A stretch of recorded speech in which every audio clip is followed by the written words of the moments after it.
Hey friends, if you're on a triple B&E challenge, you may have asked yourself this question: am I allowed to have spices, or do I need to keep it super simple? Well, today we're going to go into the official rules of triple B&E, the spice debate, and my personal thoughts and feelings on this issue. So let's go.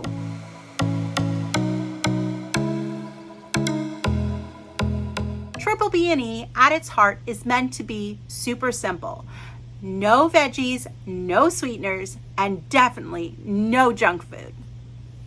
But does that mean that there's going to be no flavor in our foods? So can you use those spices, or do you have to keep it super simple?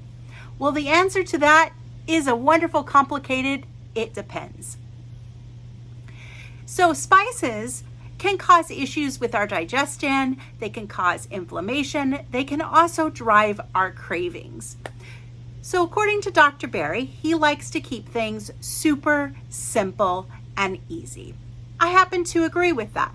Simple is best. I have been using just salt most of my journey on triple B&E with success.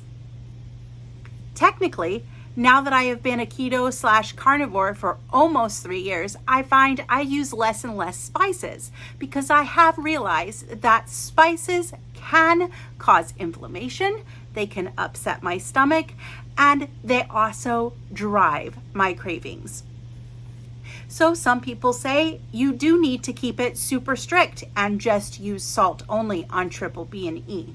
Other people say just use some simple black pepper, maybe some onion powder or garlic powder, and maybe a few chili flakes.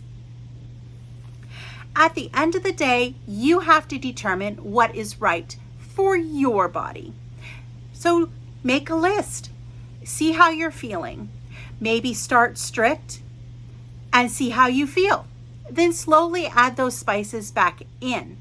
Do you find that they're driving your hunger? Do you have joint pain or inflammation or upset stomach, like stomach distress? Then it might not be the right choice for you to have those spices. But does that also mean that there's no flavor in our foods? I don't know about you, but I love having food that is full of flavor. And on triple B&E, there's many ways to achieve this flavor aspect. Use a high quality salt.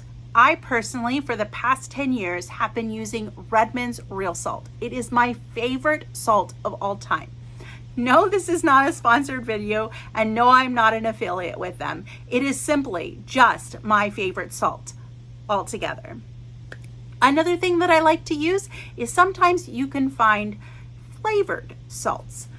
Do be careful if you go that route, because there's other things in our spices. It's not always just the spices that we think that it is. They can have hidden sugar.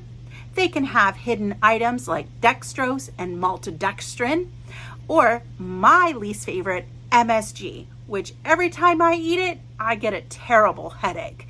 So be mindful, read the labels, see what's in those spices, because those other additive ingredients can really cause even more issues.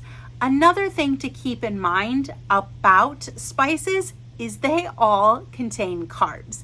If you look at the back of it, it will tell you there's no carbs, but it's for a very small serving amount. And if you're cooking for a large family, or you like a particular flavor of a spice, my favorite spice happens to be cumin. So I know if I'm using cumin, I will really do it up on the cumin. And before you know it, you can have quite a few carbs within your meal. One meal that I think of that has a ton of carbs from spices in it is chili. Of course, we're not necessarily going to be eating chili on triple B&E, but this debate goes into thinking about your whole health journey and where you land on that. So my recommendation is to start strict. Just focus on beef, butter, bacon and eggs, and some salt. See how you feel. See if you notice less joint stiffness or less joint pain, less inflammation, and less gut distress. Then slowly add them back in. one at a time and see how you feel. That's the great thing about a triple B&E challenge. It is wonderful for helping with inflammation and dealing with cravings, as well as finding true hunger. It was created as an elimination diet, which is perfect for N=1 experiments. I have used it in the past as that source to figure out if things are bothering me. And I have discovered through trial and error of N=1 experiences that I do often have times where I struggle with spices. Does that mean that I don't use spices at all? No, I do, however, mostly use salt. Every once in a while, I want something with a little bit of flavor. It's pretty rare, and I will do that.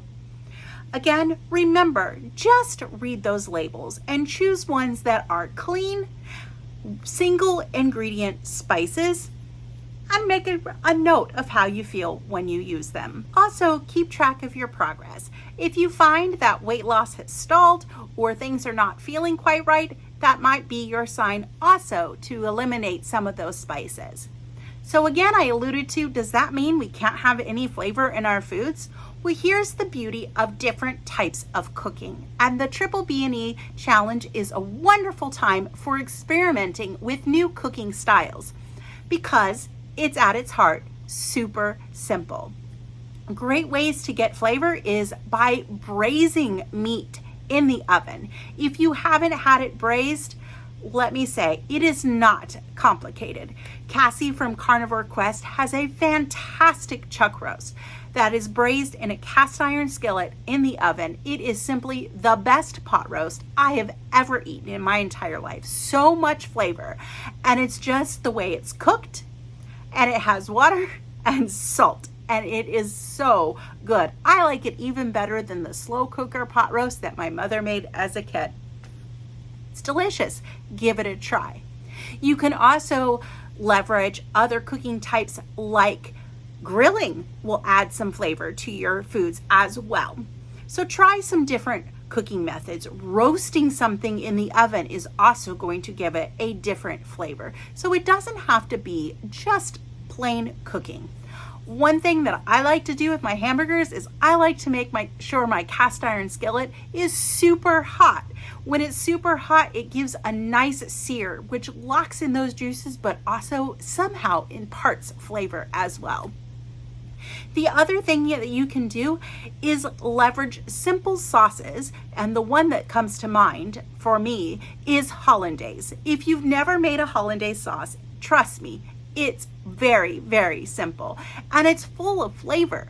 You can also use things like butter mayo or bacon mayo to add a little bit of flavor if you feel like I just need a little bit of something.